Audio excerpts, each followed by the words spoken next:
Hi everyone. Uh, Hello, it's us hey, again. we're wearing different hats. Like you literally got a hat on.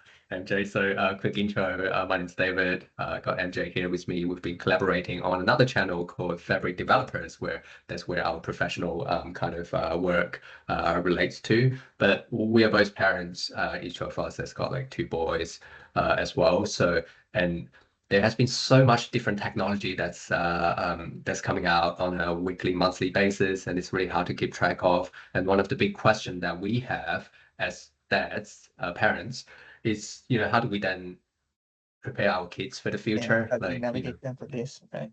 yeah, yeah. So I think maybe I'll pass it on to you, MJ. Just do a quick intro. I think we'll probably use this as our kind of launching video for the Nerdy Dads Yeah, channel. yeah, And yeah, yeah. So tell us. yeah, absolutely. All right. So, yeah, I'm MJ. Both Dave and I are living in Sydney. So I was born back in the Philippines. I moved here, I think around almost 10 years ago now or so. Yeah, like I have two kids, two boys. The eldest is 7. The youngest is just turned 2.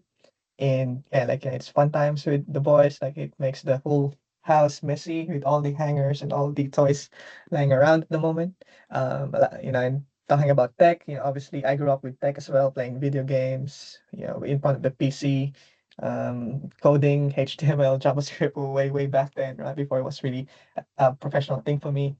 And yeah, like I'm very keen for this channel because obviously on the work life we work with tech, but at the same time, things are tough. Things are changing these past few years and decades, I guess, right? Like, we're much more integrated as well with the world. And technology is just everywhere. And for the good and the bad side of things, I think there's like a responsibility for someone like us, that's that it's not just about responsibility of like the classical patriarchal problem of, oh, someone bullied me physically, then like, how do we approach that. Obviously there we'll be talking about digital stuff as well later on, cyberbullying and things like that. And yeah, I think this channel would be really good to navigate those different avenues, right? Yeah, thanks Over for to you, that. Dave. Yeah. Yeah, yeah. So we both. I think we are at kind of the forefront of a lot of this AI thing, and you've published two books now, three, Yeah, yeah, two. We're working on the third one. Yes. working on set one. So very accomplished, in this data AI space for many years as well. And so I think the channel will talk about a little bit of different technology, but also we'll probably talk about some of the challenges that we facing. And yeah, a little bit about myself. David here. I've got two boys, Martin and Harry. Martin is 10, Harry is 6. So they're both in school, and with that, it brings a lot of challenges as well. School holidays, school finish early, so every day, every week is quite full on. Like we care about the kids, right? Like we want the best for them, and it's just really hard to figure out what's good for them right now. Like Yeah. do we purely just rely on the education system and help them to achieve grades like in Australia it's the HSC scores. Do we focus more on just like the sports, which is huge in Australia? Or do we how do we utilize what we know about the industry and where we see is trending to kind of allow them to actually explore a little bit as well. So yeah, well, some of the early topic that we talk about that we might cover in this channel include like 3D printing. I kind of started on that. It's been a bit of a challenge. Actually, it's not as easy as I thought it would be. We'll probably talk a little bit about gaming. Yeah. Yeah, which, like you said, we both kind of grow up playing a Mm. lot of games. And so my wife, Yvette, she still felt like game is not good. It kind of wastes a lot of time, right? But I always felt, well, that's how I really got introduced into the computer world, Mhm. really got into it. So, and there's other side of things about different apps that we can use. And I think the next video you will actually talk a little bit about Yeah. specific I'll apps. talk more about that. Yeah. Yeah, Yeah, yeah, like and things like iPad use, right? Like both of my kids have iPads of their own, right? And then yeah, we could probably talk about screen time and like when is a good screen time, not good screen time, and like what's everyone's perspective around that. Um, yeah, we can talk about that, and like we can also talk about like school apps. In Australia, we have a couple of school apps out there. Yeah, Yeah. like how do we call like for example, by the way, my two kids is Andriel and Archie. So for example, Archie is attending childcare at the moment, so it's not at school. So we use a app to communicate to the teachers and kind of like see what's happening out there, right? Same goes with Andriel. We also have a separate app for that one. So like back in the days when it was me who was at that age, we don't have those things. Like and the parents will just see a report card every quarter or so, right? Yeah. That was it. Yep, yep. It's a very different era. There's so many different technology for different things, and we are like at least I personally felt that I'm actually extremely lucky to be raising the kids in Australia Mm, post-COVID. Um, yeah. there's like a pre-COVID, post-COVID era for parenting. I think around the world, but can't really talk about other parts of the world. But in Australia, at least, the difference has been huge. It's been a very big change. So working from home is a very common, acceptable thing now that allowed me to actually free up a lot of time to spend with family and Mhm. you know do Yeah, other same things. goes with me, right? Like I'm now living 50 kilometers southwest of CBD.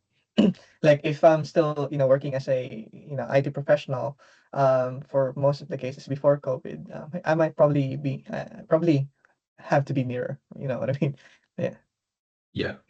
Which like you mentioned the word responsibility, and I think that's interesting as well, because the responsibility kind of changed as a result of like all this working from home as well. So I think yeah, there's a lot of some subtle changes, some bigger changes that happened in the past few years, both in the technology space and just in the social space that compared to when we were growing up, it's just yeah, it's like vastly different Yeah. as well. So there's very little, I felt, there's very little we can learn from a lot of the parenting style from the previous Hmm. generations. There are definitely things that hasn't changed, Yeah, right? Like, especially values, right? And things yeah, like that. Yeah.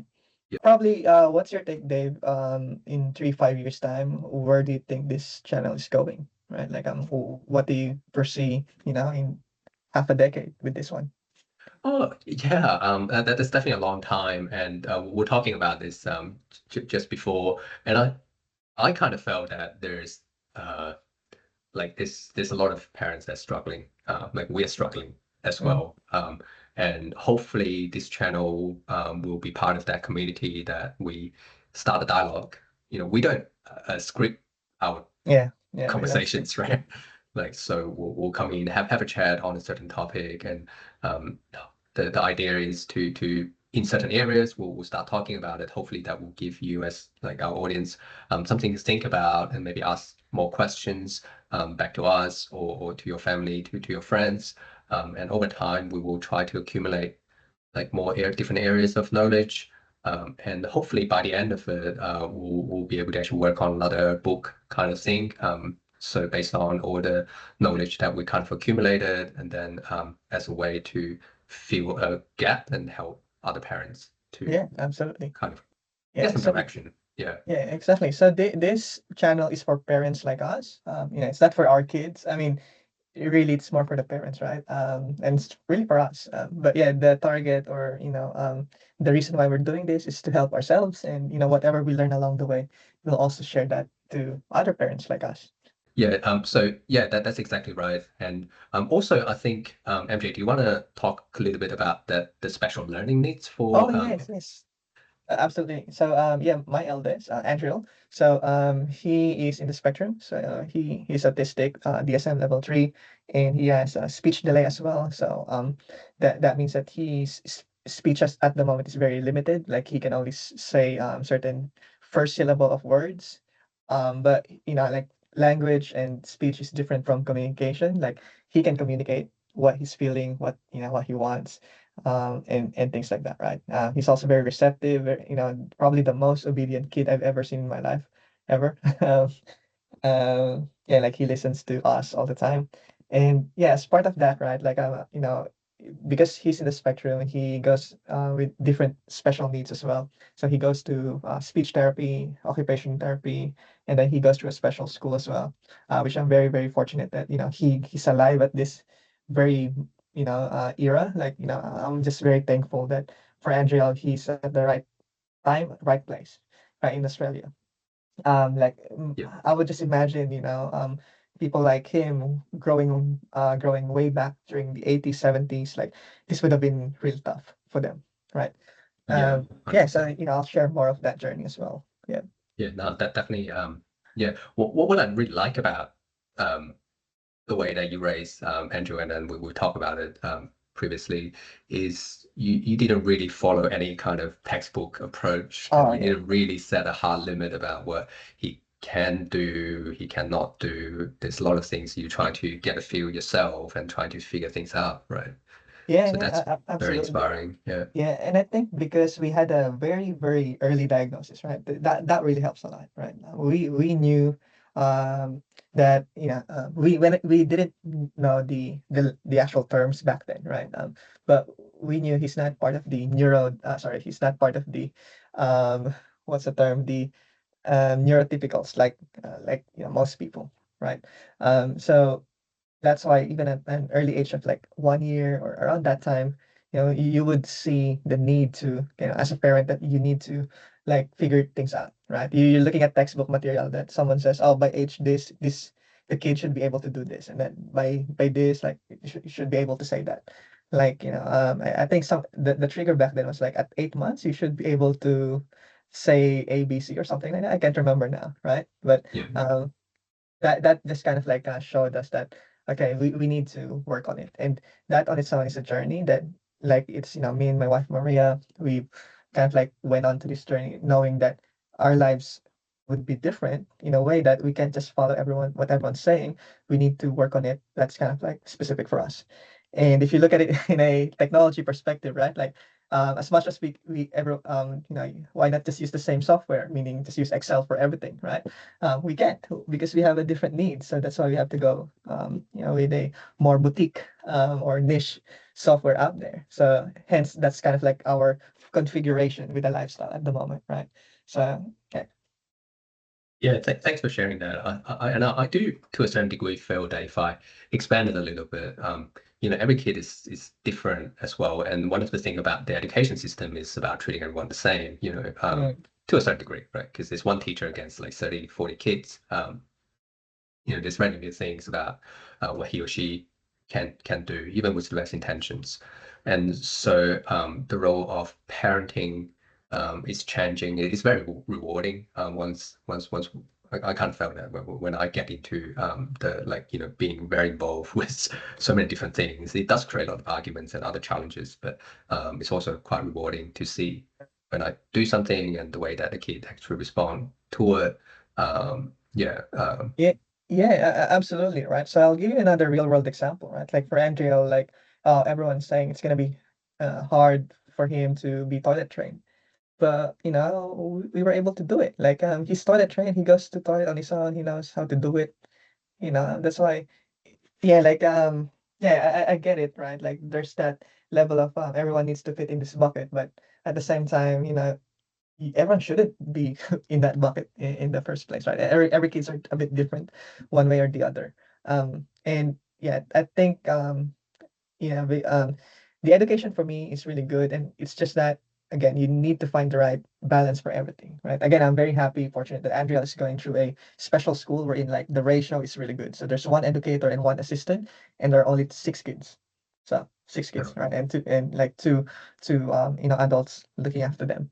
And then the education system is a bit different for them as well, wherein like they're not sitting there, finish A to Z or something like that. Like they're kind of like more objective, right? Like how do you teach addition to someone? You don't just tell them, "Oh, write 1 + 1 = 2." Right? You kind of like visually show them, "Oh, here's one apple, and here's another apple. If you combine them together, have two," right? Something like that. So I think on that regards, I think the education system is also improving a lot. But I can't say for the rest of the world, right? And for everyone out there, right? Um, yeah, Yeah, I guess Archie is still young at the moment. yeah. Like when he when he get to that age. Yeah. Do you have what are you thinking? What kind of school choice? I know it's a very big topic, but I thought I'd just briefly touch that Yeah. today as well. Yeah, for Archie, I think the challenge for us at the moment is because, again, right? for the first 5 years of parenting, we've kind of like configured things with the lifestyle of Andriel, right? And now Archie is showing us that he's actually very smart and clever in a way that he's actually we went to a specialist, by the way, and then they, the specialist said that he's actually quite advanced for his age. Like he can already count up to 20. He can and he that was before he turned 2. And then he can now name, I think, like 15, 20 different type of dinosaurs. Like that's kind of advanced, and like maybe that's a different problem of its own, right? Like where do we fit that in? Yeah, we don't know yet. We'll figure it out along the way, right? Yeah, yeah. Well, like since we're on that topic, so I actually so my boys they goes to like a private school in Sydney, so they're just going through that system. And yeah, it's yeah the resources are obviously better in private schools, and the teachers are quite responsive as well. So there's certain things that we quite like about private schools, but obviously it's also very expensive Of as course, well. yeah. But so between us, we've got four boys, similar age, but slightly different. So 10, Andrew is 7, with some special needs. Harry is 6, and then you got Archie who's 3, right? Yeah, turning, yeah, two at the moment, yeah. For a moment, yeah. So I'm sure we'll have a lot to share, a lot of Yeah. things that we're struggling with, to kind of again start the dialogue and hopefully trigger some thoughts. So yeah, if you like the content, if you think you will like the content, yeah, please follow us. We'll try to keep the updates on a like a weekly or maybe fortnightly basis Yeah. and go from And there. let us know as well, like what particular topics do you want to discuss? Yeah, and like, if we need to bring other people in that area, we'll do that as well. Yep, good idea.